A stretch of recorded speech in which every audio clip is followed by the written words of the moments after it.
Hello everyone, welcome back to the channel. तो आज के इस वीडियो में हम काव्यखंड के थर्ड चैप्टर पद को पढ़ने वाले हैं।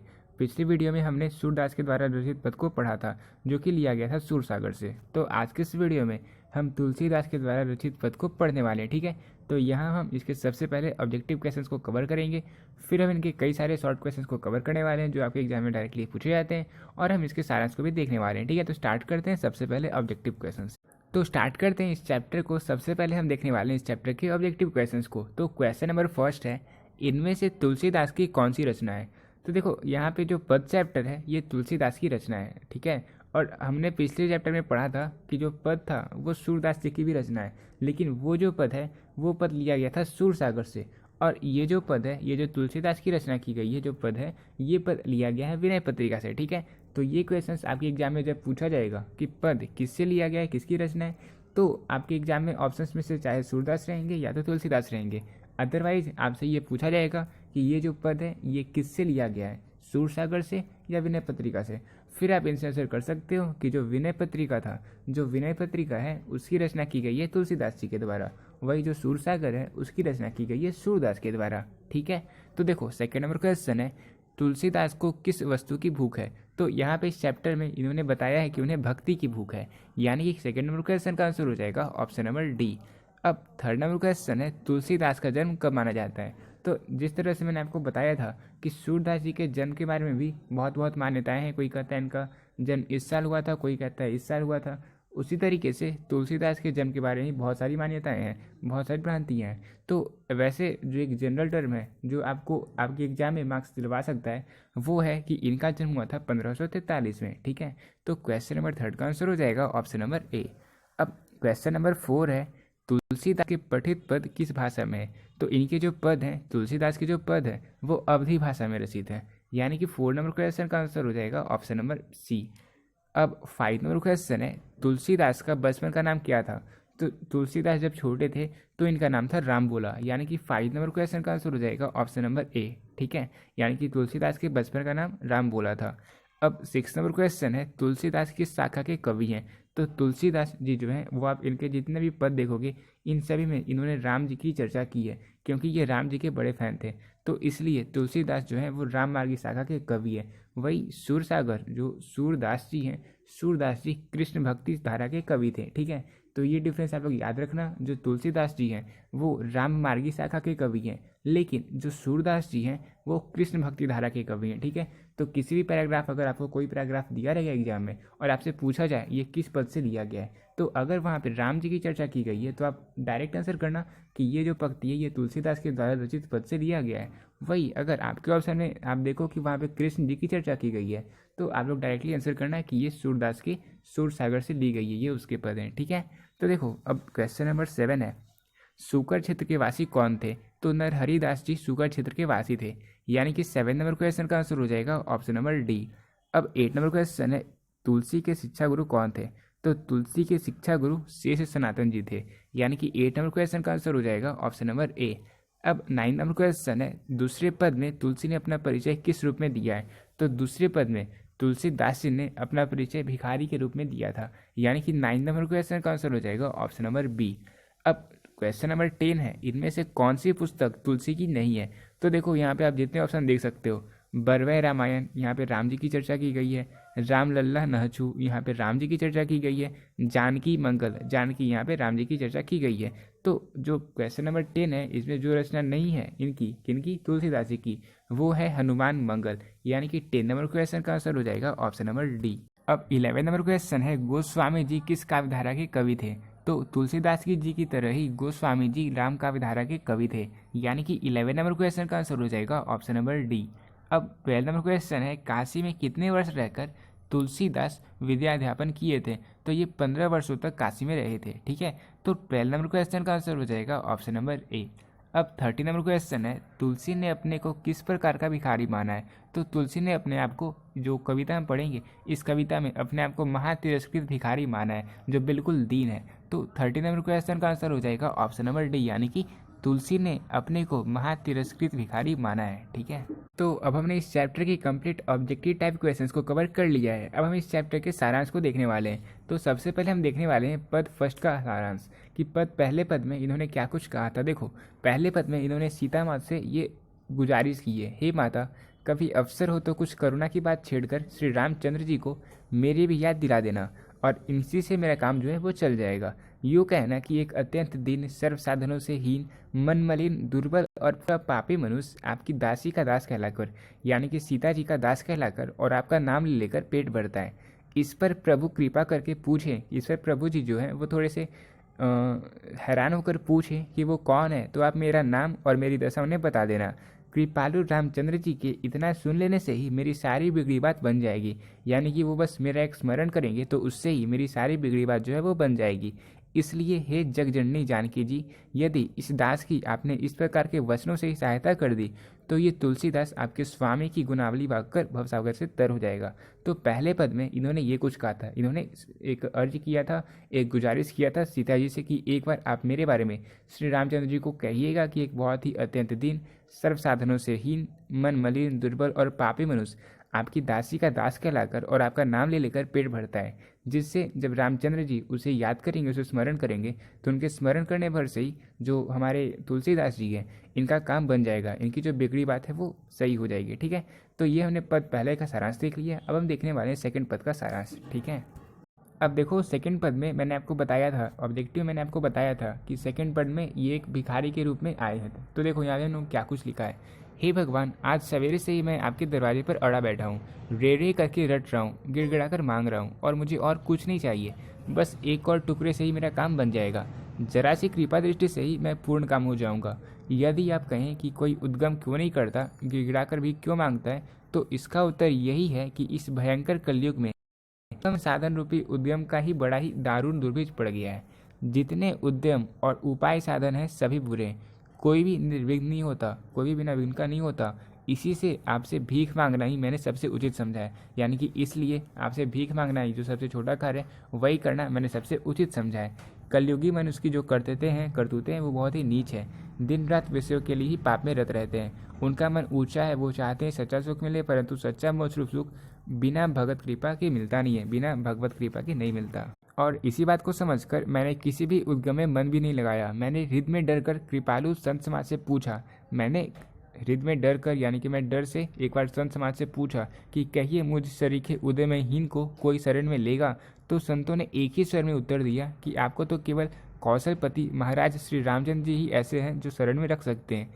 हे कृपा के समुद्र, आपको छोड़कर दीनता और दरिद्रता का नाश कौन कर सकता है। हे दशरथ नंदन यानी कि दशरथ के पुत्र यानी कि राम जी, दानियों का बाना रखने वालों में आप श्रेष्ठ हैं।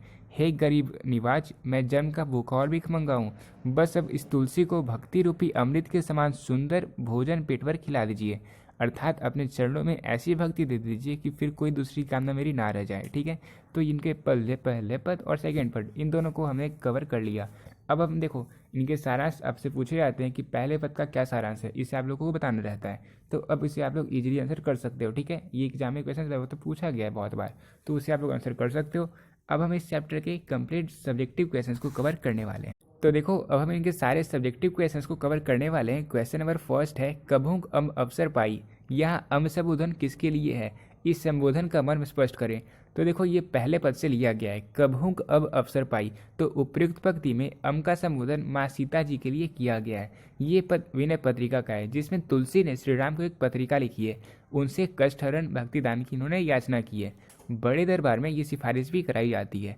तुलसी माता सीता से ये प्रार्थना करते हैं कि हे अम्बा, मेरी माता, कभी आपको अवसर प्राप्त हो सके तो प्रभु श्री राम को मेरी याद दिला देना।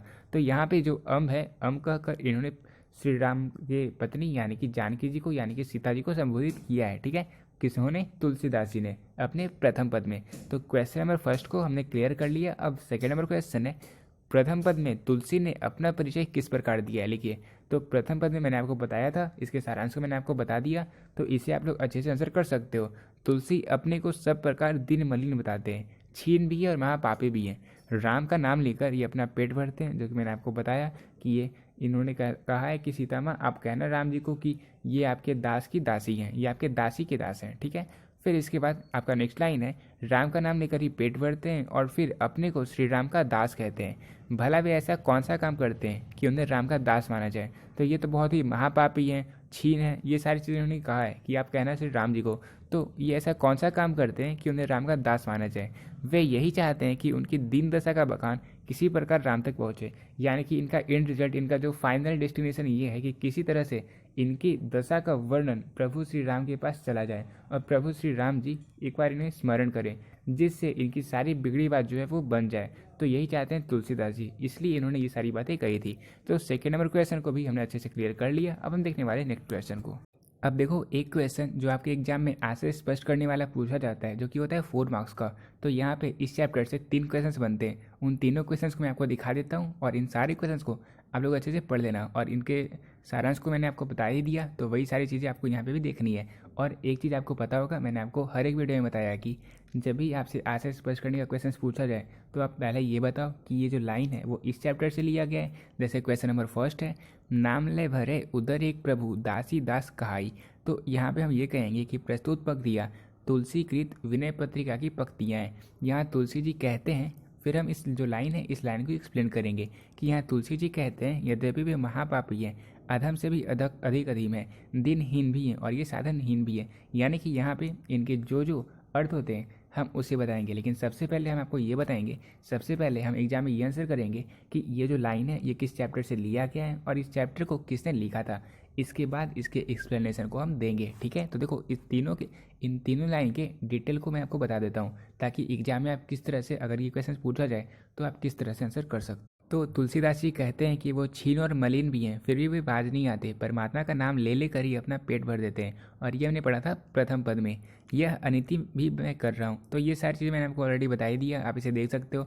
आंसर स्पष्ट करने वाले क्वेश्चन में जो हम सारांश में पढ़ते हैं, बस उसे ही आपको बताना रहता है। तो देखो, question number first, question number second और क्वेश्चन नंबर थर्ड, ये जो 3 क्वेश्चंस बन सकते थे, इन तीनों क्वेश्चंस को हमने कवर कर लिया है, ठीक है।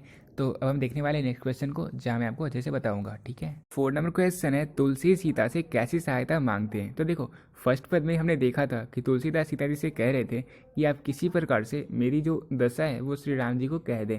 तो ये किस प्रकार की सहायता मांगते हैं, अब हम इसी आंसर को देखने वाले हैं। देखो, तुलसी मात्र यही चाहते हैं कि सीता माता थोड़ी उनकी सिफारिश कर दे, पर ये ध्यान रहे कि आप मेरी सिफारिश तभी करें। लेकिन ये साथ ही साथ सीता जी को ये भी कहते हैं कि ये ध्यान रहे कि आप मेरी सिफारिश श्री राम जी के पास तभी करो जब अवसर अनुकूल हो, यानी कि प्रभु श्री राम जी जब प्रश्नचित हो और प्राय अकेले हो। तो ये वे जब पूछेंगे, क्योंकि वो प्रश्नचित होंगे और अकेले होंगे, तो उनके पास टाइम होगा, तो वे ये पूछेंगे कि ये कौन है, तो आप बता देना कि मैं दीनहीन हूँ और उन्हीं का नाम लेकर मैं अपना उदर भरता हूँ। तो इससे वो उन्हें स्मरण करेंगे, यानी कि प्रभु श्री राम जी तुलसीदास जी को एक बार स्मरण करेंगे और इस तरह से इनकी जितनी भी बिगड़ी बात है वो बन जाएगी। तो 4 नंबर क्वेश्चन के आंसर को हमने इजीली कवर कर लिया, बहुत ही इजी क्वेश्चन थे ये सारे। अब 5 नंबर क्वेश्चन है, तुलसी सीधे राम से ना कहकर सीता जी से क्यों कहलवाना चाहते हैं। तो ये देखो, जितने लाइन हमने देखा, हमने पद पहले में देखा, उसके सारांश में देखा कि ये बातें इन्होंने सीता जी को कही है, ये डायरेक्टली राम जी को क्यों नहीं कहते। तो ये तो आप लोग इजीली आंसर कर सकते हो, आपको पता होगा कि सीता जी को क्यों कहें और राम जी को क्यों नहीं कहें, ठीक है। आपको पता होगा इनके नेचर के बारे में। तो देखो, तुलसी सीधी बात राम से नहीं करना चाहते, क्योंकि उन्हें डर है कि उनके पापी आचरण पर जो प्रभु हैं, प्रभु श्री राम है, वो कुपित हो सकते हैं, वो गुस्सा हो सकते हैं। लेकिन जो माता होती है वो बड़ी सहृदय होती है, वे पुत्र के अनेक अवगुण सह लेती है, उनकी ममता विलक्षण होती है, उनके मन में वात्सल्यमयी दया कभी समाई रहती है। अतः वे माता सीता का ही सहारा लेते हैं और साथ ही पति को पत्नी की बात जो है वो माननी पड़ती है। इसलिए इन्होंने ये सारी बातें सीता जी को कही थी, ताकि उनकी जो बात है वो प्रभु श्री राम तक पहुंच सके। और इसलिए इन्होंने डायरेक्टली श्री राम जी को ये बातें नहीं कही, क्योंकि उन्हें डर था कि श्री राम जी इनके आचरणों से कुपित हो सकते हैं, इनके आचरण से कुपित हो सकते हैं, यानी कि गुस्सा हो सकते हैं। इसलिए इन्होंने सीता से ये बात कहलवानी चाहिए, ठीक है। तो हमने क्वेश्चन नंबर 5 को भी कवर कर लिया। अब हम देखने वाले हैं नेक्स्ट क्वेश्चन को।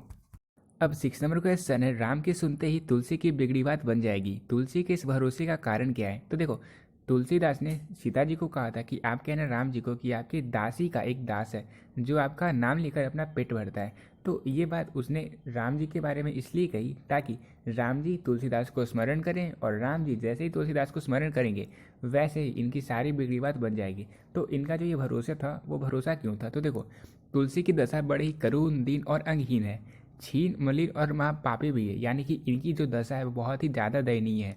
वे उनका नाम लेकर ही पेट भर रहे हैं। दूसरा जो हमारे भगवान जी हैं यानी कि श्री राम जी हैं, वो बड़े ही कृपालु हैं और उनकी कृपा सब पर है, सब पर सुलभ है। लेकिन वे दीनहीन पर कुछ ज़्यादा ही कृपा करते हैं। और क्योंकि यहाँ पे जो तुलसीदास जी है उनकी दशा बहुत ही ज़्यादा दयनीय है, इसलिए इनका मानना है कि उन पर भी अवश्य कृपा होगी। यही इस विश्वास का आधार है।